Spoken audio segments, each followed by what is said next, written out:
Jesus 25:3 చదువు.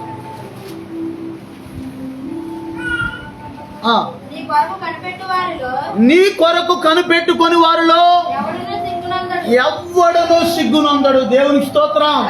అందరూ చెబుతుంది దేవునికి స్తోత్రం. కనిపెట్టుకోవటం అంటే ఏంటి అమ్మా?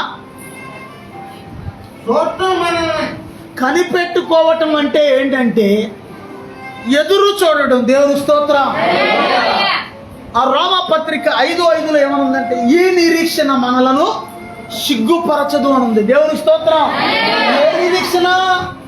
నువ్వు ఒకవేళ ఈ లోకంలో మనుషులు ఎవరైనా ఏదో చేస్తారు, ఏదో ఇస్తారు, నన్ను బాగు చేస్తారు అని ఎదురు చూసావు అనుకో, ఏ ఉపయోగం ఉండదు. నువ్వు దేవుడి మీద ఆధారపడి దేవుడు నాకు ఖచ్చితంగా సహాయం చేస్తాడు, ఆయన ఇచ్చేదాకా నేను ఆయన వైపు చూస్తాను అని ఎదురు చూస్తే ఖచ్చితంగా ఒక అడుగు ఆలస్యమైనా సరే దేవుడు మనం అడిగినది లేకపోతే మనకి కావలసింది, మనకి దేవుడు ఇవ్వాల్సింది తగిన సమయం వచ్చినప్పుడు దేవుడు ఖచ్చితంగా ఇస్తాడు. దేవునికి స్తోత్రం. ఒకవేళ దేవుడు ఇవ్వకోకుండా కూడా బలవంతంగా కొంతమందిని తీసుకునేవాడు ఉన్నారు దేవుని దగ్గర నుంచి. ఉన్నారా లేరా?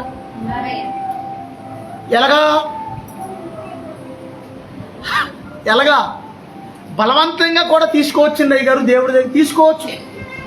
కానీ అది నీకు చివరికి అదేమైపోద్ది అంటే నీకు ముళ్ళుగా మారిపోతుంది. దేవుడు ఒకవేళ నీకు ఇష్టపూర్వకంగా నీకు ఇవ్వకోకుండా నువ్వు బలవంతంగా దేవుడి దగ్గర నుంచి ఇస్తావా లేదా అని చెప్పి తీసుకున్నామంటే, ఒక చిన్న పిల్లోడు తల్లిదండ్రుల దగ్గర మారామం చేసినట్టుగా, నువ్వు గారాబం చేసినట్టుగా ఇస్తావా లేదా నాయన నాకు ఖచ్చితంగా కావాలి అంటే ఇస్తాడు ఆయన. కానీ అది చివరికి నీకు ముళ్ళుగా మారిపోయి పదే నేను కూర్చుంది. దేవుని స్తోత్రం. స్వరం రావట్లేదేంటి? దేవుని స్తోత్రం. దేవుని స్తోత్రం. లేలుయా. దేవుని స్తోత్రం. ఇప్పుడు ఒక తల్లి ఓ పాస్టమ్ గారి దగ్గరికి వచ్చి ఒక మాట అడిగిందంట. అమ్మ, మా కుమారుని విదేశాల్లో ఉద్యోగం చేయాలని పంపించాలనుకుంటున్నాం, విదేశాల్లో నుంచి వీసా వచ్చేటట్టుగా ప్రార్థన చేయండి అమ్మగారు అని అడిగిందంట. అర్థమైందే నా మాట? జాగ్రత్తగానండి. అప్పుడు ఈ పాస్టమ్ గారు అందంట, ప్రార్థన చేసి, ఆమె కూడా మనకు వెళ్ళే పరిశుద్ధాత్మ అనుభవం కలిగిన సేవకురాలు, ప్రార్థన చేసి ఏమందంటే, అమ్మా మీ కుమారుడు విదేశాలకు వెళ్ళటం దేవుని చిత్తము కాదు అని చెప్తే ఏమనుకుందంట పాస్టమ్ గారు అసూయతో చెప్తుందాగా, మా అబ్బాయి వేరే దేశాలకు వెళ్తాం పాస్టమ్ గారికి నిజంగా చెప్తున్నాను, నిజంగా దేవుని ఏర్పాటు దేవుని చిత్తంలో ఉన్న సేవకుడు దేవుడు ఏది చెప్పమంటే అది చెప్తాడు. అయ్యా నువ్వు దీవించబడతావంటే ఖచ్చితంగా దేవుడు చెప్తే అదే చెప్తాం. దేవుడు మాట మేము ఎందుకు దాపుతాం మేము? అమ్మ అర్థమవుతుందా? అమ్మ నువ్వు దీవించబడతావంటే దీవించబడతావు అంతే. దేవుని స్తోత్రం. ఈ మాట చెప్తే ఈ పాస్టమ్మ గారు అసూయతో చెప్తుంది, అలాగా మేమంటే ఇష్టం లేక మా పిల్లోడు విదేశాలకు వెళ్తాం ఇష్టం లేదు పాస్టమ్ గారికి అని అనుకుందంటాం. అనికి ఏం చేసిందంటే ఇంటికి వెళ్ళి ఒక 40 రోజులు కటుపవాస ప్రార్థన చేసి, ప్రభువా మా కుమారుడికి విదేశాల నుంచి వీసా రావాలయ్యా, మా కుమారుడు విదేశాలకు ఎలాగైనా వెళ్ళాలి ప్రభా, ఏదైనా సరే ఇది జరగాలి ప్రభా అని చాలా భయంకరంగా ఉపవాస ప్రార్థన చేసి మొత్తానికి వీసా వచ్చేటట్టుగా చేసుకుంది. కుమారుడు ముందు సేవకురాలు ఏమని చెప్పింది? చెప్పింది కదా. ఏమేం చేసిందంటే దేవుడి దగ్గర నుంచి బలవంతంగా లాక్కుంది. చివరికి విదేశాలకు వెళ్ళాడు వాడు. అక్కడ 16 గంటల కంప్యూటర్ దగ్గర కూర్చుని మళ్ళీ ఇంటికి వెళ్ళి వంటలు చేసుకోవటం ఇవన్నీ కుదరక ఆ యొక్క ఫాస్ట్ ఫుడ్ అంటే రెడీమేడ్గా వెంటనే స్పీడ్గా అయ్యే ఫుడ్ హోటల్లో తయారు చేసి ఫుడ్ తెచ్చుకుని తినేవాడు అక్కడ ఉన్న సంవత్సరాలు. ఆ ఫుడ్ తెచ్చుకుని తింటల్లో హోటల్లో ఫుడ్లో ఆ యొక్క టేస్టింగ్ సాల్ట్లు రంగులు అన్నీ వేస్తారు కదా, వాటి మూలన ఆ కుర్రోడికి ఏమైందంటే పేగ క్యాన్సర్ వచ్చేసింది. ఆ కుర్రోడికి పేగ క్యాన్సర్ వస్తే నేను మా దేశం ఇండియా వెళ్ళిపోతాను అని అడుగుతుంటే వాళ్ళు ఏమంటున్నారంటే, ఓ బాబు నువ్వు కాంట్రాక్ట్ బేసిక్లో వచ్చావు, ఎక్కడికి నువ్వు వెళ్ళటం కుదరదు అంటున్నారు వాళ్ళు. లేదంటే నన్ను పంపించేయండి నేను ఇండియా వెళ్ళిపోతానని ఈ కుర్రోడు అడుగుతున్నారు. నువ్వు వెళ్ళకూడదు కాంట్రాక్ట్ బేసిక్లో వచ్చావని వాళ్ళు అంటున్నారు. చివరికి ఆ కుర్రోడు శవాన్ని పంపించారు ఇండియాకి. అతను అక్కడే చనిపోయాడు, అక్కడే వైద్యం చేయించుకుంటే అక్కడే ఉద్యోగం చేస్తాడు. చివరికి ఆ యవనస్తుడు అక్కడ చనిపోతే అతని శవాన్ని ఇండియాకి పార్సల్ చేసి పంపించారు వాళ్ళు. అర్థమైందమ్మా నేను చెప్పింది? అంటే దేవుడు మాట ఏం చేస్తుందంటే దేవుడు వద్దు అన్నాడు అక్కడ సేవకురాల ద్వారా. వద్దు అన్నా సరే ఏమేం చేసిందంటే పనిగట్టుకుని వెళ్ళింది. దేవుడు ఒకరు వద్దు అన్నది వరకు నువ్వు వెళ్ళకూడదు. ఆమేనానండి. అది వస్తువు అయినా, అది ఉద్యోగమైనా, అది మనిషి అయినా సరే, చివరికి దేవునికి స్తోత్రం. దేవుడు వద్దు అన్నప్పుడే కన్నెత్తి కాట్ల వైపు చూడవాడు. దేవునికి స్తోత్రం. ఇక దేవుడు వద్దు అన్నాక నువ్వు మళ్ళీ వాడి జోలికి వెళ్ళావంటే తర్వాత పరిణామం నీవే ఎదుర్కోవాలి. దేవునికి స్తోత్రం. అందరూ చెప్తుంది దేవునికి స్తోత్రం. బైబిల్లో పరిశుద్ధ గ్రంథంలో దేవుని కొరకు కనిపెట్టుకున్న వారు ఎవరన్నా ఉన్నారా? ఎదురు చూసిన వాళ్ళు ఎవరన్నా ఉన్నారా? చెప్పండి అమ్మా, ఇక్కడ ఉన్నారా? పరిశుద్ధ గ్రంథంలో దేవుని కొరకు కనిపెట్టుకుని ఎదురు చూసిన వాళ్ళు ఎవరో అమ్మా? వినపడతలే నాకు అమ్మా. యోబు, మంచిదమ్మా, మంచి మాట చెప్పు. దేవుని స్తోత్రం. యోబు ఏమంటాడంటే, ఆయన నన్ను చంపినా సరే నేను ఆయన కొరకే కనిపెట్టుకుంటా అంటాడు యోబు. మీరు అంటారా మాట? శ్రమలో, శోధనలో, కష్టాలు, ఇబ్బందులు, ఇరుకులు ఎన్ని ఎక్కువైపోయి అప్పటికీ బూడిదలో కూర్చుని చిల్ల పెంకుతో గోక్కుంటా అవన్నీ కూడా సైతాన్ శోధన ఎక్కువైపోయి పిల్లలు చనిపోయి ఆస్తులు పోయి అన్నీ పోయి బూడిదలో కూర్చున్నాక అక్కడ ఏమంటాడంటే, ఆయన నన్ను చంపినా సరే నేను ఆయన కొరకే కనిపెట్టుకుంటా అంటాడు. దేవునికి స్తోత్రం. హల్లెలూయా. దేవునికి స్తోత్రం. మరో చోట పరిశుద్ధ గ్రంథంలో ఇంకా ఎవరు కనిపెట్టుకున్నారయ్యా దేవుని కోసం అంటే అబ్రహాము కనిపెట్టుకున్నాడు. దేవునికి స్తోత్రం. ఆదికాండము 15వ అధ్యాయం 5వ వచనం చదువుకుంటే, ఆదికాండం 15వ. Oh thank you Jesus, thank you Lord. మరియు ఆయన వెలుపలికి అతను తీసుకుని వచ్చి నీవు ఆకాశం వైపు తేరు చూచి నక్షత్రములు లెక్కించుటకు నీ చేతనైతే లెక్కించమని చెప్పి నీ సంతానం అలాగా ఉందని చెప్పాను. అబ్రహాముకి జాగ్రత్తగానండి. ఎవరికే అమ్మా? ఎవరికే? వాక్యం మనకి చాలా మందికి అర్థం కాదు, కానీ ఏదైనా గొడవ పెట్టమంటే మాత్రం చక్కగా గొడవ పెడతారు. వెళ్ళి లేనిపోయి లింకులు పెట్టి గొడవ పెట్టంటే చాలు, చక్కగా ఎలా పెట్టాలి అలాగా తూచా తప్పకుండా తీసుకెళ్ళి గొడవ పెడతాం కావాలి. దేవుని స్తోత్రం. వాక్యం మాత్రం ఏనో దేవుని స్తోత్రం. అయ్యా ఏదైనా చిన్న గొడవ పెట్టయ్యా ఇల్లంటే దేవుని స్తోత్రం. అబ్రహాముకి 75 సంవత్సరాల వయసు వచ్చినప్పుడు అబ్రహాముని దేవుడు పిలిచాడు. ఎప్పుడు పిలిచాడు? అక్కడ వాక్యం జ్ఞాపకం చేసుకుంటే బయటికి పిలిచి ఆకాశం వైపు చూపించి నక్షత్రాలు లెక్క పెట్టు అంటున్నాడు దేవుడు. దేవునికి స్తోత్రం. అంటే నక్షత్రాలు ఎప్పుడు కనపడతాయి? ఇక్కడే ఉన్నారా? ఎప్పుడు కనపడతాయి అమ్మా? అంటే ఇప్పుడు ఏ సమయంలో పిలిచాడు అబ్రహాముని దేవుడు? రాత్రి కాల సమయంలో నక్షత్రాలను లెక్క పెట్టగలిగితే నువ్వు లెక్క పెట్టు, నీ సంతానాన్ని అలాగా విస్తరింపజేస్తా అన్నాడు దేవుడు అబ్రహాముతో. దేవునికి స్తోత్రం. అప్పటికి అబ్రహాముకి పిల్లలు లేరు. వయసు ఎంత వచ్చింది అమ్మా? 75 సంవత్సరాల వయసు అప్పుడు దేవుడు ఈ మాట అంటే, దేవుడు ఆ మాట ఎప్పుడు నెరవేర్చాడు అంటే అబ్రహాంకి 100 సంవత్సరాల వయసు వచ్చిన తర్వాత పిల్లడు పుట్టాడు. నిజంగా 100 సంవత్సరాల వయసు వచ్చాక పిల్లలు ఉంటే వాళ్ళని ఏమంటాం మనం? మా ముందు మనవడు. ఒకవేళ నేనే ఉన్నాను అనుకోండి 100 సంవత్సరాల దాకా, పిల్లలు ఎవరన్నా ఒక పిల్లడిని ఎత్తుకున్నాను అనుకోండి 100 సంవత్సరాల వయసు వచ్చాక ఏమంటారు నన్ను? ఎవరు చూసిన వాళ్ళు అంటే పాస్టర్ గారు మీ ముందు మనవడు అండి విన్నారా? 100 సంవత్సరాల వయసు వచ్చిన తర్వాత దేవుడు అబ్రహాముకి ఆ యొక్క సంతాన వాగ్దానం ఇచ్చిన మాట నెరవేర్చాడు. దేవుని స్తోత్రం. అంటే ఈ 25 సంవత్సరాలు కూడా అబ్రహాం ఏం చేశాడంటే దేవుని కొరకు దేవుడిచ్చిన మాటను నమ్మి దేవుని కొరకు కనిపెట్టుకున్నాడు. దేవునికి స్తోత్రం. దేవుని కొరకు ఎదురు చూశాడు. దేవునికి స్తోత్రం. నీకు వెళ్ళి ఇన్ని వాక్యాలు వెళ్ళలేదు అబ్రహాం. అప్పుడు అబ్రహాం స్టోరీ, వాళ్ళ స్టోరీలు ఇవన్నీ బైబిల్లో మనం అన్ని స్టోరీలు ఏమో వాళ్ళ ఇంకా అర్థమైంది నా మాట. వాళ్ళు ఈ స్టోరీలు ఏమి తెలియదు వాళ్ళకి, అసలు ఏమీ తెలియదు వాళ్ళకి. కానీ అయిన అబ్రహాము దేవుని నమ్మెను, అది అతనికి నీతిగా ఎంచబడిందో అని దేవుని వాక్యం సెలవిస్తుంది. దేవుని స్తోత్రం. అబ్రహాం ఎవరు నమ్మాడంట? దేవుని నమ్మితే అబ్రహాముకి నీతిగా ఎంచబడిందంట. దేవునికి స్తోత్రం. ఆదికాండం 18వ అధ్యాయం 14వ వచనంలో చదువుకుంటే, ఆదికాండం ఆ కాలంలో దేవుడు ఇడిచోండి ఒకసారి. ఆ కాలంలో దేవుడు ఎలా వచ్చాడంటే మనుషుల దగ్గరికి మనుషులాగా వచ్చేసేవాడు దేవుడు. దేవునికి స్తోత్రం. ఆదికాండం 18వ అధ్యాయం 1వ వచనం చదవండి. మరియు మమ్రే దగ్గరనున్న సింధూర వనములో అబ్రహాము ఎండవేళ గుడారపు ద్వారముందు కూర్చుని ఉన్నప్పుడు అబ్రహాము మమ్రే దగ్గర ఉన్న సింధూర వనములో ఎండవేళ గుడారం దగ్గర కూర్చున్నాడంట. జాగ్రత్తగానండి. అంటే ఒక తోట దగ్గర కూర్చున్నాడు గుడారం వేసుకుని. ఎందుకు కూర్చున్నాడంటే చల్లగా ఉండదని కూర్చున్నాడు ఎండలో. కూర్చుంటే అక్కడికి యెహోవా దేవుడు, సాక్షాత్తు యెహోవా దేవుడు అక్కడికి వచ్చేసాడు. అక్కడ వచ్చేమన్నాడంటే చదవండి. అతడు కన్నులెత్తి చూచినప్పుడు ఆ ముగ్గురు మనుషులు ముందు ఆ తర్వాత ముందు పాయింట్ చదవండి. యెహోవా అతనికి కనబడెను. యెహోవా అతనికి కనబడిను. దేవునికి స్తోత్రం.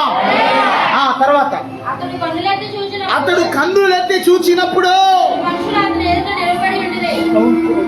కొంచెం తగ్గించు. ముగ్గురు మనుషులు అతని ఎదుట నిలబడి ఉండిరి. ముగ్గురు మనుష్యులు అతని ఎదుట నిలబడి. దేవునికి స్తోత్రం. ఎవరో తెలుసా ముగ్గురు మనుషులు? చెప్పండి ఎవరో? తండ్రి, కుమార, పరిశుద్ధాత్మ దేవుడు. దేవునికి స్తోత్రం.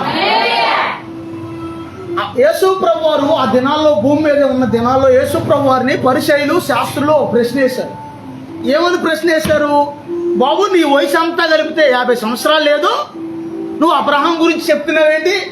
మా పితరుడైన అబ్రహాముతో దేవుడు మాట్లాడాడు, మా పితరుడైన అబ్రహాముకి దేవుడు వాగ్దానం ఇచ్చాడు, మా పితరుడైన అబ్రహాం ఇట్లాంటి వాడు అట్లాంటి వాడు అని వీళ్ళందరూ పరిసయ్యులు, శాస్త్రులు అంటుంటే యేసయ్య ఏమన్నాడంటే అక్కడ అబ్రహాము పుట్టక ముందే నేను ఉన్నాను అన్నాడు యేసయ్య. దేవునికి స్తోత్రం. 50 సంవత్సరాలు లేవు నీ వయసు అని అనుకున్నా, అబ్రహాము పుట్టక ముందే నేను ఉన్నాను అన్నాడు అక్కడ యేసయ్య. దేవునికి స్తోత్రం. అదే సామెతల గ్రంథంలో 8వ అధ్యాయంలో ఏమని ఉంటుందంటే, జల ప్రవాహములు లేనప్పుడు, భూమి యొక్క పునాదులు వేయబడక మునుపు నేను పుట్టి తిని అంటాడు యేసయ్య. దేవునికి స్తోత్రం. నా తండ్రి అయిన దేవుడు యెహోవా దేవుడు పరలోకం చేస్తుంటే ఆయన పక్క నుండి సంతోషపడ్డాను అంటాడు ఆయన. దేవునికి స్తోత్రం. అంటే అప్పుడే ఆయన తండ్రిగా, కుమారుడిగా, పరిశుద్ధాత్మ దేవుడిగా పూర్వమే మనుషులు సృష్టించినప్పుడు కూడా అక్కడ ఆది కాండంలో ఏమని ఉంటుందో తెలుసా? మన పోలిక చొప్పున. మన అంటే ఎక్కువ మందిరా ఒకలా? అర్థమవుతుందా? మన పోలిక చొప్పున ఒక మనుషుని చేసుకుందాం అంటాడు అక్కడ దేవుడు. అంటే అక్కడ ఎవరు ఉన్నారంటే తండ్రి, కుమార, పరిశుద్ధాత్మ దేవుడు. దేవునికి స్తోత్రం. ఇక్కడ తండ్రి, కుమార, పరిశుద్ధాత్మ దేవుడు అబ్రహాము దగ్గరికి వచ్చినప్పుడు అబ్రహాం ఏం చేశాడంటే విందు చేశాడు వాళ్ళకి. జాగ్రత్తగానండి. తెలియకండి ఆయన అబ్రహాము అతిథ్యం చేశాడు వాళ్ళకి. ఎండలో వెళ్ళి మంచి కొవ్వుని దూడను కోసుకొచ్చి మంచి పిండి అవన్నీ సిద్ధపరిచి వంట చేసి మంచి ఆహారం సిద్ధపరిచి పెట్టాడు. ఎవరికే? ఒక రకంగా తండ్రి, కుమార, పరిశుద్ధాత్మ దేవుడికి మంచి ఆహారం పెట్టాడు. అక్కడ పెడితే ఆది కాండం 18వ అధ్యాయం 14వ వచనంలోకి వచ్చేసరికి దేవుడు అక్కడ 14 చదవండి. యెహోవాకు అసాధ్యమైనది ఏదైనా ఉన్నదా? ఈ పాటికి ఈ కాలమున త్వరగా చదవాలి. అప్పుడు శారాకి కుమారుడు కనుడు. దేవుడికి స్తోత్రం. అబ్రహాము నమ్మాడు ఈ మాట. శారాకి ఎన్ని సంవత్సరాలు? 90 సంవత్సరాలు. అబ్రహాముకి జాగ్రత్తగానండి 100 సంవత్సరాలు. అంటే ఏమన్నాడంటే మరలా ఇదే రోజుల్లో నేను వస్తాను, మరలా వచ్చే టయానికి శారాకి కుమారుడు కలుగుతాడు అని చెప్తే శారా ఏం చేసిందంటే నవ్విందంట. గుడారంలోండి పక్కపక్క, అబ్రహమా నీ భార్య అయిన శారా నవ్వనేలా అంటాడు అక్కడ దేవుడు. దేవునికి స్తోత్రం. అని దేవుడు ఏమంటాడంటే యెహోవాకు అసాధ్యమైంది ఏదైనా ఉన్నదా? దేవునికి స్తోత్రం. అంటే దేవునికి స్తోత్రం. అయ్యా, దేవుడికి అసాధ్యమైంది ఏదైనా ఉందా? అనిలో ఉందా? అమ్మ, దేవుడికి అసాధ్యమైంది ఏముందా? ఇంకా ఉందా? చెప్పాలి. దేవునికి స్తోత్రం.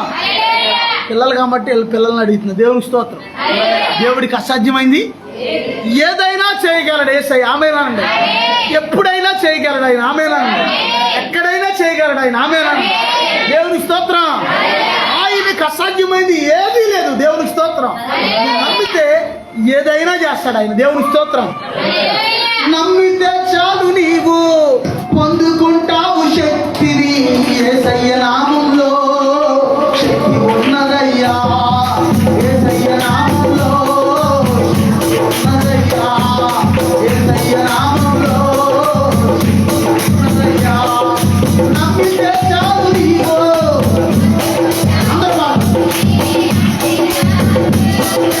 పొందుకుంటావు శక్తిని. యేసయ్య నామములో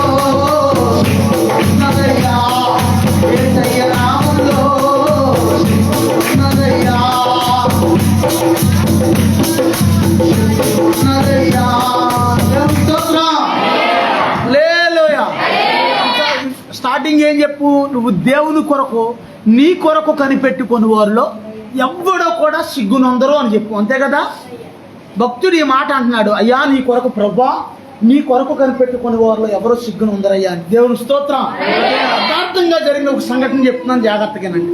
నూజివీడులో ఒక యవనస్త్రాలు, ఇప్పుడు ఆమె యవనస్త్రాలు కాదు, ముసలాం. దేవుని స్తోత్రం. నూజివీడులో ఒక యవనస్త్రాలు ఉండేది. ఆమెకి వాళ్ళ అమ్మ లేదు, వాళ్ళ నాన్న లేడు, వాళ్ళ రక్త సంబంధం లేరు, అందరు లేరు, ఎవ్వరు లేరు, తల్లిదండ్రులు చనిపోయారు. ఒక పేద పిల్ల, జాగ్రత్తగానండి. ఈ పేద పిల్ల ఏం చేస్తూ ఉండేదంటే ఒక ఇంట్లో పని చేస్తూ ఉండేది. కానీ చిన్నప్పటి నుంచి కూడా దేవుని యందు భయభక్తులు కలిగిన వ్యక్తి. దేవుని స్తోత్రం. ఇప్పుడు అన్నో తమ్ముడో చెల్లో అక్క ఉన్నారని పోయేది తప్పు చేస్తే ఏమంటారు? ఏమంటారయ్యా? అంతేగా, తిడతారు, అవసరం అయితే కొడతారు, అవసరం అయితే ఏదన్నా చెప్తారు. ఎవరు లేకపోతే నీ తల్లి కానీ తండ్రి కానీ ఎవరు లేకపోతే, అమ్మాలు ఎవరు అన్నదమ్ములు లేకపోతే చెప్పరు, మనకెందుకు లేదా, మనకు సంబంధం లేని గొడవ అని ఎవరో కూడా ఒకరు గొడవల్లో ఒకరు ఏలెట్టరు వెళ్ళి. దేవుని స్తోత్రం. ఎందుకంటే ఏలెడితే అది ఎడదిరిగిడిదిరి మన మీదకి వస్తే మళ్ళీ మనకేదన్నా అయ్యిద్దాం, మనకొద్దులే అని చెప్పి ఎవరు మాట్లాడరు. దేవుని స్తోత్రం. అందరు చెబుతుంది దేవుని స్తోత్రం. ఈ యవనస్త్రాలు ఎవ్వరు ఒకవేళ ఏమైనా తప్పు చేసినా ఏమైనా అనేవాళ్ళు ఎవరు లేరు అమ్మాల. కానీ దేవుని యందు భయభక్తులు కలిగి దేవుని కొరకు కనిపెట్టుకున్న వ్యక్తి ఏమో. దేవుని స్తోత్రం. ఏమో ఎవ్వరు లేరు, చాలా నీతిగా బ్రతుకుతుంది, యథార్థంగా బ్రతుకుతుంది, న్యాయంగా బ్రతుకుతుంది, ప్రభు యందు భయభక్తులు కలిగి బ్రతుకుతుంది. అలా అలా వయసు వచ్చేసింది. ఆడపిల్లకి ఎన్ని సంవత్సరాల వయసులో పెళ్లి చేస్తాం మనం? చెప్పండి అయ్యా, తెలిసిన వాళ్ళు. 18, 20 అంతేగా. కానీ ఈ యవనస్త్రాలకు వయసు 18 దాటింది, 20 దాటింది, 25 దాటింది, 30 దాటింది, 35 దాటింది, 40 సంవత్సరాలు వచ్చేసింది. జాగ్రత్తగానండి, 40 సంవత్సరాలు వచ్చేసినాయి. పెళ్లి చేసేవాళ్ళు లేరు. పోనీ అక్కో చెల్లో తమ్ముడు అన్నయ్య ఎవరు ఉంటే అంత గంటకు దగ్గర పంతాన్ని ఎవరో ఒకరు ఏ తాగుబోతోండి ఇచ్చి ఎవరో ఒకరు ఇచ్చి చేద్దరు. ఎవరు లేకపోతే ఏం చేసి ఎవరో చేసేవాళ్ళు లేరు. కాకపోతే అక్కడ ఏం చేస్తుందంటే దేవుని యందు భయభక్తులు కలిగి జీవిస్తుంది ఈ పిల్ల, ఈ అమ్మాయి జీవిస్తుంటే ఒక ఇంట్లో పని చేస్తూ ఉండేదంట ఈ వ్యక్తి. దేవునికి స్తోత్రం. ఆ ఇంటి యజమానురాలు యొక్క కుమారుడు ముంబైలో ఉద్యోగం చేస్తుండేవాడంట. ఆయన దేవుని స్తోత్రం. ఆ కుర్రోడు కూడా చాలా దేవుని యందు భయభక్తులు కలిగిన వాడంట. నానా పెళ్లి చేసుకోరా బాబు అంటే, పెళ్లి నాకెందుకు, నాకు పెళ్ళి వద్దు ఏమొద్దు అది ఇదని అలా అలా సమయం గడిపితే ఆడికి 43 సంవత్సరాలు ఎంత వయసు వచ్చేసిందంట. ఎవరికే? ఆ అబ్బాయికి. దేవుని స్తోత్రం. 43 సంవత్సరాల వయసు వచ్చాక అప్పుడు పెళ్లి మీద ఆశ కలిగిందంట.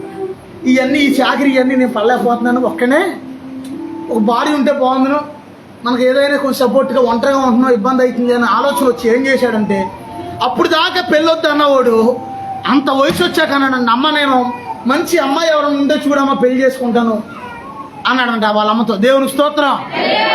అని అంటే అదే ఇంట్లో పని చేస్తుందండి ఈ అమ్మాయి. ఎవరో ఈ 40 సంవత్సరాలు వ్యక్తి పని చేస్తుంటే ఎవరు లేరు పాపం. కానీ దేవుని యందు భయభక్తులు కలిగిన వ్యక్తి, దేవుని కొరకు కనిపెట్టుకున్న వ్యక్తి. దేవుని స్తోత్రం.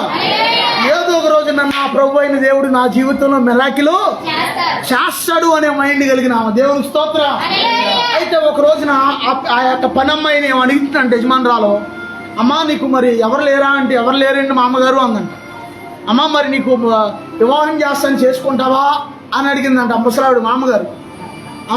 మామగారు చేసుకుంటానండి, ఎవరండి అని అంటే, ఇంకెవరమ్మా మా అబ్బాయిని ఇచ్చి చేస్తానమ్మా, నీకు నీలో భక్తి ఉంది, భక్తి విధానం ఉంది కాబట్టి మా అబ్బాయి ముంబైలో ఉద్యోగం చేస్తున్నాడు, మా అబ్బాయిని ఇచ్చి చేద్దాం అనుకున్నాను, మరి నీకు ఇష్టమేనా అని అడిగిందండి. దేవుని స్తోత్రం.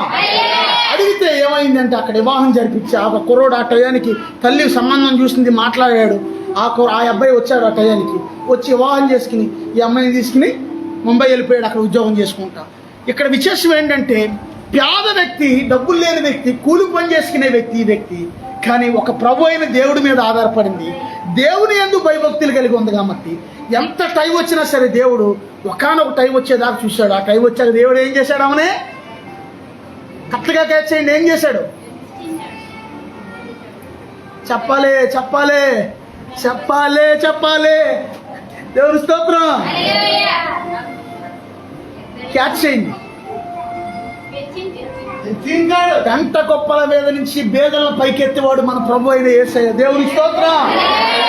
దేవుని స్తోత్రం. దేవుని స్తోత్రం. అందుకే నువ్వేం చేయాలి? చేయాలంటే దేవుడు ఏదైనా చేస్తాడు. ఆయన నువ్వు నమ్మితే నువ్వు ఆయన కోసం కనిపెట్టుకోవాలి. ఆమేనండి. తర్వాత యెషయా గ్రంథము 49వ అధ్యాయం 23వ వచనం చదువుకుంటే, యెషయా 49:23.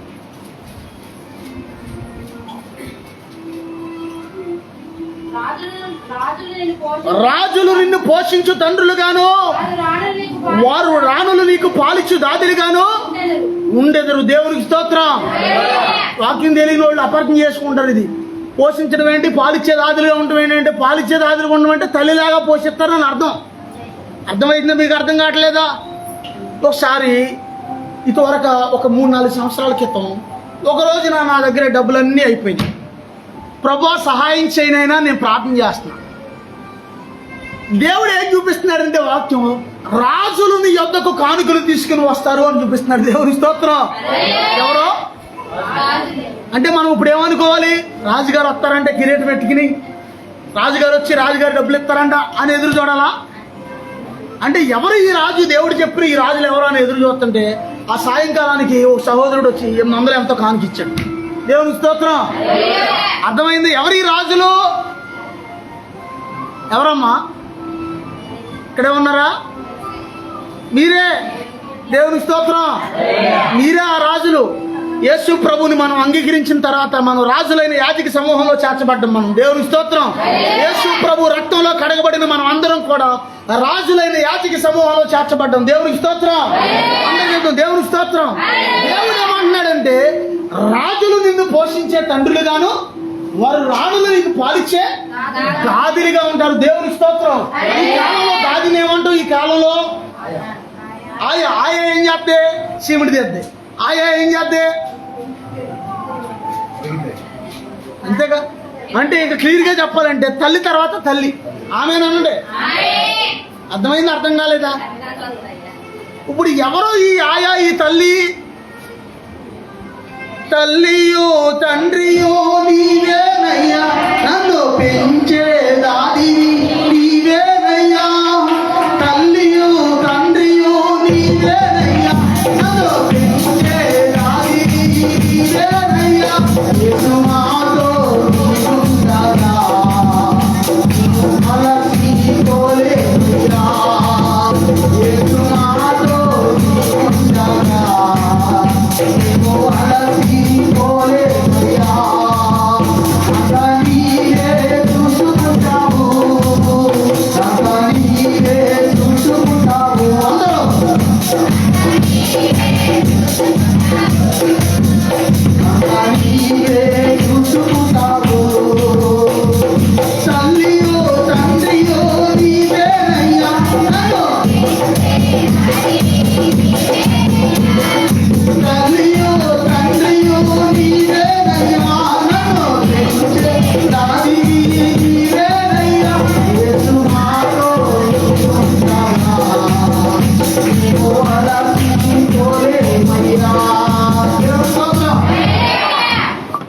పూర్వకాలం ఎక్కువ మంది పిల్లలు ఉండేవాళ్ళు కాబట్టి దాదీలు ఉండేవాళ్ళు. తెలుసా మీకు? స్కూల్లోనే కాదు, ఇళ్ళకాడ కూడా దాదీలు. ఇప్పుడు ఎవరి దాకా ఎందుకు? నన్ను చిన్నప్పుడు ఆలస్యం ఎత్తికిని తిప్పింది. చానాడు ఎత్తికిని ఆడిచ్చేది. ఆలస్యం తెలుసా? తెలీదా? ఆలస్యం తెలీదా? శంకరం వాళ్ళ అమ్మ. దేవుని స్తోత్రం. మేము ఎక్కువ జనాభా కదా, మా తాతలకు మామూలు అక్కడ వేరే ఊర్లో ఉన్నారు కాబట్టి ఇక్కడ మా అమ్మ చేతను ఏం చేసి ముసలాం వచ్చి ఏం చేసేది, బాబు ఇటీ అమ్మ పిల్లడిని నేను ఎత్తుకుని ఆడుతాను కాసేపు అని చెప్పి ఎత్తుకుని అటు ఇటు తిప్పి ఆడించుకుని తీసుకొచ్చేది. దేవుని స్తోత్రం. అంటే ఇంకా క్లియర్గా చెప్పాలంటే ఆయనే తల్లి, ఆయనే తండ్రి, పెంచే దాది కూడా ఆయనే. దేవునికి స్తోత్రం. దేవునికి స్తోత్రం. మరో మాట చూసుకుందాం. లోకాసు వార్త 2వ అధ్యాయము 25వ వచనం చదవండి. 2:25.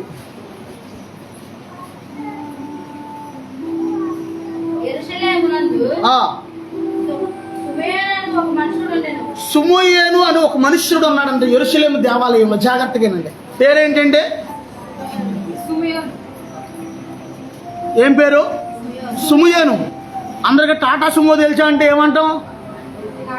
టాటా సుమో ఎందుకు తెలియదండి బాబు? సినిమాల్లో భూముల నుంచి లెగుతుంటాయి కదా, రైళ్ళు అనమాలు పరిగెడుతుంటాయి కదా, లేకపోతే అక్కడ పరిగెడతాయి ఇక్కడ పరిగెడతాయి. టాటా సుమోలు మేము బోడి సినిమాల్లో చూసామండి అయ్య గారు, తెల్లగా ఉంటాయి కదండి, కత్తిలెట్టుకుని జనాలు వెళ్తుంటారు, అయ్యే టాటా సుమో. అది కారి పేరు. కానీ ఇక్కడ చెప్పే వ్యక్తి పేరు ఏంటంటే సుమయ్యను. దేవుని స్తోత్రం. అందరూ చెప్పండి అమ్మ, అర్థమవుతుందా? సుగుణమ్మ ఏం పేరు? సుమయ్యను. దేవుని స్తోత్రం. ఈ సుమయ్యను ఎవరంటే ముసలవాడైపోయాడు, దేవుని సన్నిధిలో ఉన్నాడు. జాగ్రత్తగా ముసలివాడు. ఇతనుకున్న దేవుడు మాట ఏంటంటే నువ్వు ముసలివాడు అయిపోయినా సరే సాక్షాత్తు యేసు ప్రభువారిని నువ్వు ఎత్తుకున్నాక ఆయన చూసాకే నువ్వు చేస్తావు, అప్పుడు దాకా నువ్వు సావు అని దేవుడు మాట ఇచ్చాడు. దేవుని స్తోత్రం. యేసు ప్రభువారిని ఎత్తుకున్నాకే నువ్వు మరణిస్తావు, కానీ అప్పుడు దాకా నువ్వు మరణించమని పరిశుద్ధాత్మ ద్వారా వాగ్దానం ఇవ్వబడింది అతనికి. దేవుని స్తోత్రం. యేసు ప్రభువారు జన్మించినప్పుడు, యేసు ప్రభువారు చిన్నపిల్లోడుగా ఉన్నప్పుడు యేసయ్యని దేవాలయంలో తీసుకొస్తే ఈ సుమయోను ఏమంటాడంటే, యేసయ్యని చిన్నపిల్లోడుగా ఉన్నాడు యేసయ్యని ఎత్తికిని అక్కడ ఏమని మాట్లాడుతుంటాడంటే, ఆ యొక్క 29వ వచనం చదవండి. నాదా ఇప్పుడు నీ మాట చొప్పున సమాధానంతో నీ దాసిని పోనిచ్చుచున్నావు. దేవునికి స్తోత్రం. ఏమంటున్నాడు? ప్రకటన గ్రంథంలో ఏమనుంటుందో తెలుసా? పరిశుద్ధుల ఆత్మలు దేవుడికి మొరపెడుతున్నాయి అంటే అక్కడ నాదా సత్యస్వరూపి పరిశుద్ధుడా, ఎందాకయ్యా మేము ఇక్కడ ఇంకా ఎదురు చూడవలసింది? అయ్యా మాకు ఎప్పుడయ్యా మీ రాజ్యంలోకి ఎప్పుడు చేర్చుకుంటారు ప్రభువా? ఎంతకాలం మేము ఎదురు చూడాలి ప్రభువా అని అంటే అక్కడ దేవుడు అంటున్నాడంట, ఇంకా కొద్ది కాలం ఓపు పట్టండి, భూమి మీద మీ సహోదరులు ఉన్నారు, వాళ్ళు కూడా ఇక్కడికి వచ్చేస్తారు. వచ్చాకప్పుడు మీ అందరికి ఒకసారి ఎవరితో అంటున్నాడు యేసయ్య ఈ మాట? మనకంటే ముందు మహిమలోకి వెళ్ళి వాళ్ళు అడుగుతారంట, అయ్యా ఇంకా ఎంతకాలం మేము ఎదురు చూడాలయ్యా అంటే మన ముత్తాతలు పూర్వీకులు దేవుడిని నమ్మిన ప్రజలు ఉన్నారు, వాళ్ళందరూ ఆత్మలో కూడా నిద్రిస్తా మహిమలో ఉన్న ఆత్మలన్నీ దేవుడిని అడిగితే అంటాం, నాదా సత్యస్వరూపి పరిశుద్ధురా మేము ఎందాక ఎదురు చూడాలి ప్రభా. మీకు విషయం తెలుసా? దేవదూతలు కూడా యేసు ప్రభువారిని, తండ్రి అయిన యెహోవా దేవుడిని, కుమారుడైన యేసు ప్రభువారిని, పరిశుద్ధాత్మ దేవుడిని పరలోక రాజ్యంలో ఏమంటాయో తెలుసా? పరిశుద్ధుడు పరిశుద్ధుడు పరిశుద్ధుడు పరిశుద్ధుడు పరిశుద్ధుడు అంటే. దేవునికి స్తోత్రం. అర్థమవుతుందా? ఏమంటే పరిశుద్ధుడు పరిశుద్ధుడు అని నిత్యము కూడా కొనియాడుతుంటాయి అంట. దేవునికి స్తోత్రం. ఇక్కడ ఏమంటున్నాడంటే సుమయోను యేసు ప్రభువారిని ఎత్తుకుని, నాదా ఇప్పుడు నీ మాట చొప్పున అంటే నీవిచ్చిన మాట కోసం ఎంతకాలం నేను బ్రతుకున్నానయ్యా, ముసలోడు అయిపోయినా సరే ఎప్పుడు నా ప్రభు వస్తారా, నా ప్రభుని ఎత్తుకుంటాను, ఎప్పుడు నెరవేరుతుంది ఈ ప్రవచనం అని ఎదురు చూశాను. ఇప్పుడు నీవిచ్చిన మాట చొప్పున నీ దాసుని సమాధానంగా పానిస్తున్నావు. ఎక్కడ పానిస్తున్నాడు? సమాధానంగా. దేవుని స్తోత్రం. పైకి పానిస్తున్నాడు. దేవుని స్తోత్రం. అర్థమైంది? అర్థం కాలేదా? వాక్యం లోతుకి వెళ్తుంది, మీరు చాలా డెప్త్లోకి వెళ్తుంది, లోతులోకి వెళ్తుంది. దేవుని స్తోత్రం. కానీ క్యాచ్ చేయాలి, అదే క్యాచ్ చేయాలి. దేవుని స్తోత్రం. వాక్యం లోతులోకి వెళ్తున్నప్పుడే సైతాన్ వచ్చి జోగు కొడతాడు, ఊరికా నిద్రా అంటాడు. దేవుని స్తోత్రం. అర్థమైంది నేను చెప్పింది? సత్యస్వరూపి నాదా నీవిచ్చిన మాట చొప్పున సమాధానముగా నన్ను పోనిచ్చుచున్నావయ్యా అంటున్నాడు ఇక్కడ సుమయోను. దేవుని స్తోత్రం. అంటే ఇన్ని సంవత్సరాల్లో సుమయోను దేనికోసం కనిపెట్టుకున్నాడు? డబ్బుల కోసమా? ఇల్లు కోసమా? బంగారం కోసమా? టాటా సుమో కోసమా? దేనికోసం? కరెక్ట్గా చెప్పండి. ఏ మాట అంటే యేసు ప్రభువుని నువ్వు ఎత్తుకుంటావు, ఆయన ఎత్తుకునేదాకా, ఆయన చూసేదాకా నువ్వు మరణించమని మాట పొందాడు దేవుని చేత. దేవుని స్తోత్రం. యేసు ప్రభువు చిన్న పిల్లవాడిగా మరియమ్మ గారు వాళ్ళందరూ కూడా ఆ యొక్క దేవాలయ విద్యలో తీసుకొచ్చినప్పుడు సాక్షాత్తు చేతులతో ఎత్తుకుని ఈయన యేసయ్య అని గుర్తుపట్టాడు. దేవుని స్తోత్రం. ఈయన క్రీస్తు అని గుర్తుపట్టాడు. దేవుని స్తోత్రం. అంటే ఆ స్పిరిట్ ఏమంటుందంటే ఇప్పుడు వచ్చేసిన సమయం చూసావా, నేను ఇచ్చిన మాట నెరవేర్చాను చూసావా, ఇదిగో నేను వచ్చేసాను చూసావా. దేవుని స్తోత్రం. గుర్తుపట్టాడు యేసయ్యని. దేవుని స్తోత్రం.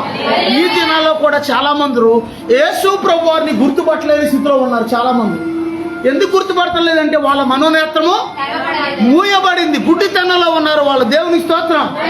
యేసు ప్రభు ఎవరయ్యా అంటే దెయ్యాలను అడిగితే చెప్తే ఎవరో యేసు ప్రభు. దేవుని స్తోత్రం.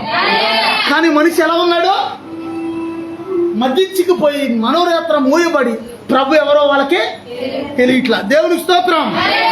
ఇతను ఏం చేశాడంటే సుమయోను, యేసు ప్రభు వారు వస్తాడు, ఆయన కోసం నేను ఎదురు చూస్తాను, ఖచ్చితంగా ఒక రోజున నా ప్రభువుని నేను బ్రతికున్నంగానే నా ప్రభువును చూశాక అప్పుడు మహిమలోకి వెళ్తాను. అన్ని సంవత్సరాలు ముసలివాడు అయిపోయినా సరే ప్రభు అయిన యేసయ్య కోసం ఎదురు చూశాడు ఈ వ్యక్తి. దేవునికి స్తోత్రం. అందరూ చెప్తుంది దేవుని స్తోత్రం. ప్రభు అయిన యేసయ్య ఉత్తముడా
దేవుని స్తోత్రం. ఒక్క ప్రశ్న వేస్తున్నాను, నేను వాక్యం ముగిస్తాను జాగ్రత్తగానండి. యేసు ప్రభు వారి కొరకు కనిపెట్టుకున్న వ్యక్తులకి యేసు ప్రభు వారు కేవలం క్రైస్తవులకి మాత్రమే కనిపెట్టుకుంటే సహాయం చేస్తాడా, లేకపోతే హిందువులకు కూడా సహాయం చేస్తాడా?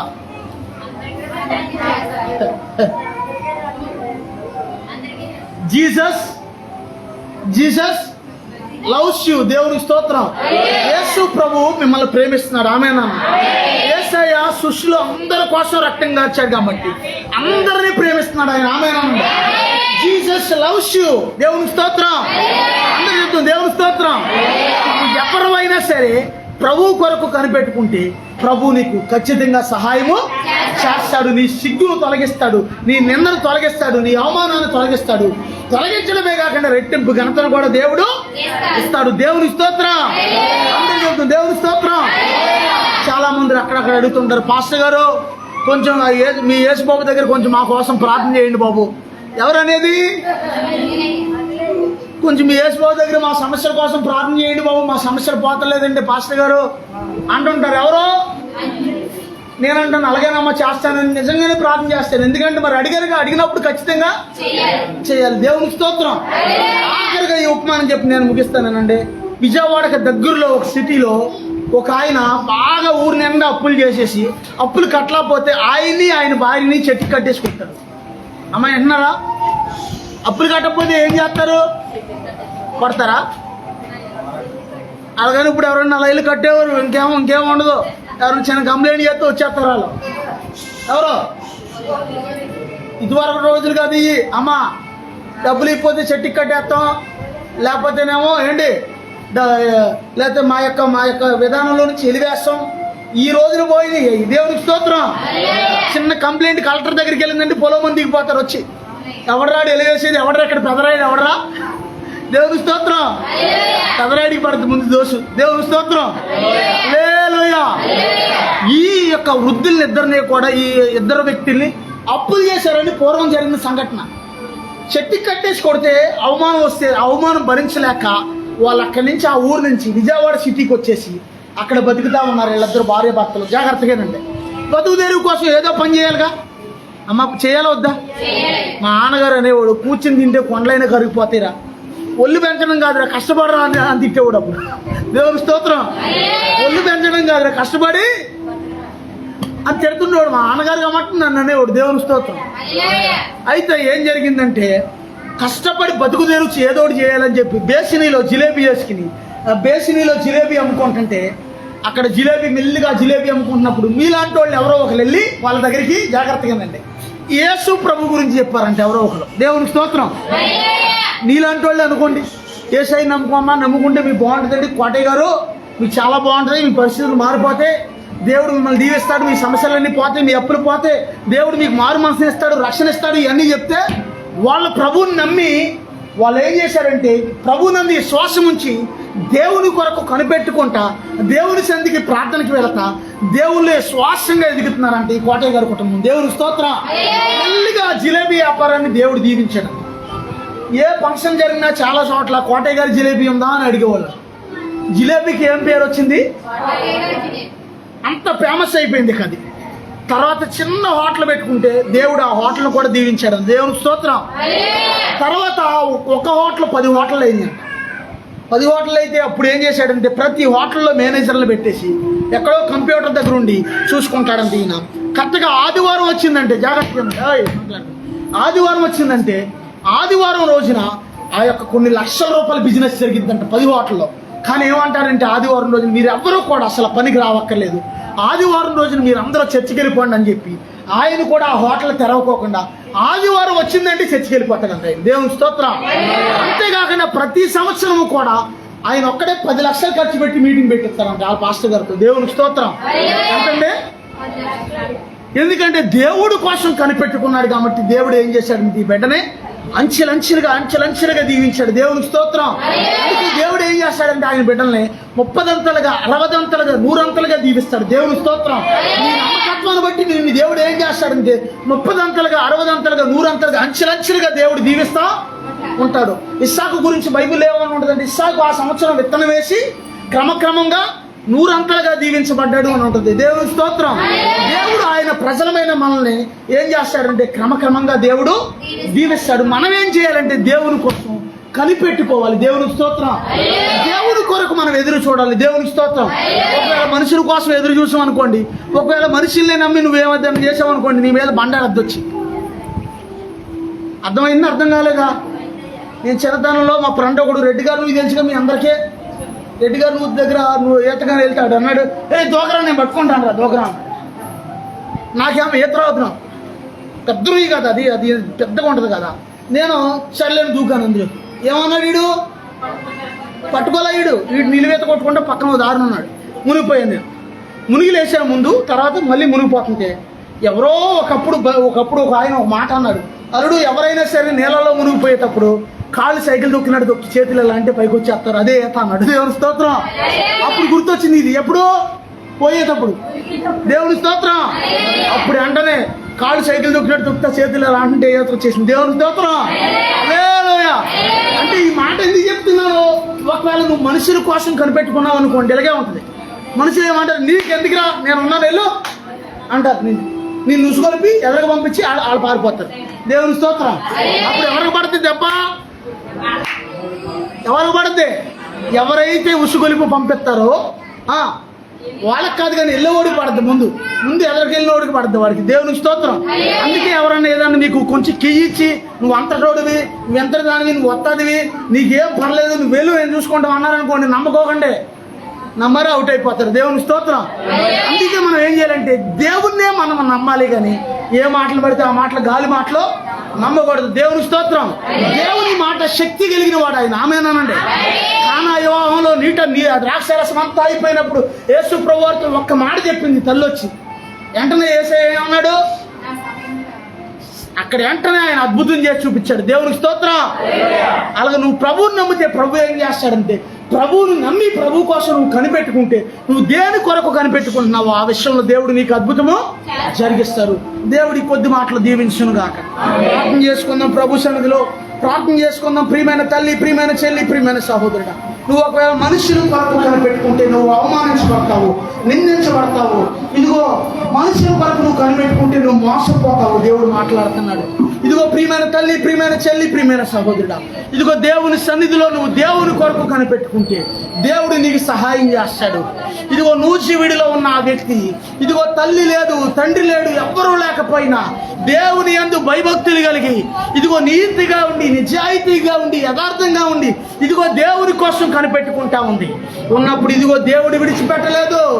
ఆమెకి ఇదిగో 30 సంవత్సరాలు దాటేసింది, 40 సంవత్సరాల వయసు వచ్చింది, అయినా దేవుడు విడిచిపెట్టలేదు. దేవుడు 40 సంవత్సరాల వయసులో ఒక బలమైన అద్భుత కార్యం జరిగించి, ఇదిగో ఒక అనామకురాల్ని దేవుడు కోటీశ్వరరాలుగా మార్చాడు. అనామకురాలు వివాహాన్ని దేవుడు ఘనంగా జరిగించాడు. ప్రియమైన సహోదరుడా, ప్రియమైన సహోదరి, దేవుని సన్నిధిలో ఇదిగో నువ్వు నిజంగా దేవుని కొరకు కనిపెట్టుకుంటే నువ్వు సిగ్గునందనీయుడు ఆయన. ఇదిగో ఆయన అంటున్నాడు యోవేలు గ్రంథంలో, నా జనుడు ఇక ఎన్నడను సిగ్గునందరు అంటున్నాడు ఆయన. ఇదిగో నువ్వు దేవుని కొరకు కనిపెట్టుకునే వ్యక్తిగా ఉంటే ఇదిగో నీ యొక్క సిగ్గును తొలగిస్తాడు దేవుడు, నిందను తొలగిస్తాడు, అవమానాలను తొలగిస్తాడు.